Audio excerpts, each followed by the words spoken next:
So, Dr. let's talk about the symptoms because, you know, like we said, there are, I think, different symptoms at different stages in life. So, let's talk about especially the early stages in life, like 8 months, because she was diagnosed at 8 months. So, let's talk about the symptoms from then on. All right.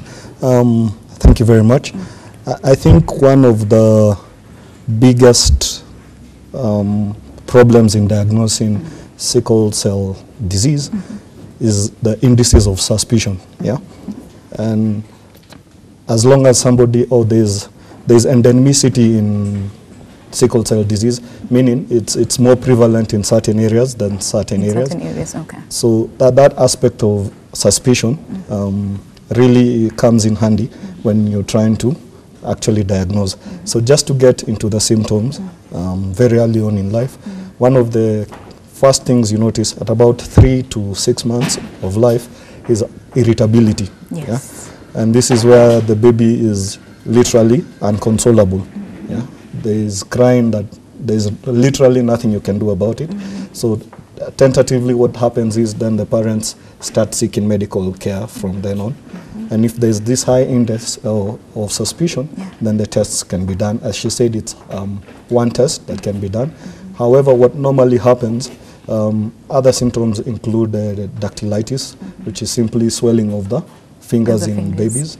At times, the first symptom that a parent may notice is yellowing of the eyes, which is called jaundice, but you just see the eyes turning into a lime kind of yellowish greenish. Yes. And at that point is when people start seeking medical help. Other forms of sickle cell disease can actually appear after 1 year, and this is whereby the patient is actually able to express pain, and that's what she was alluding to. You get this painful crisis, which we'll explain later. Yes. But for just to answer your question, I think the hallmark of diagnosis is really based on your endemicity and high index of suspicion. Okay, and you also mentioned about specific areas, especially in Kenya, like you know, the coast, western region. We have Nyanza region where you know the numbers are high. Why is that the case?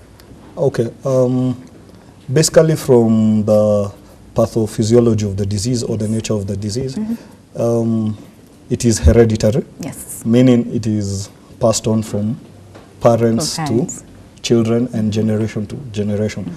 So there is a historical kind of migration from the Bantu region.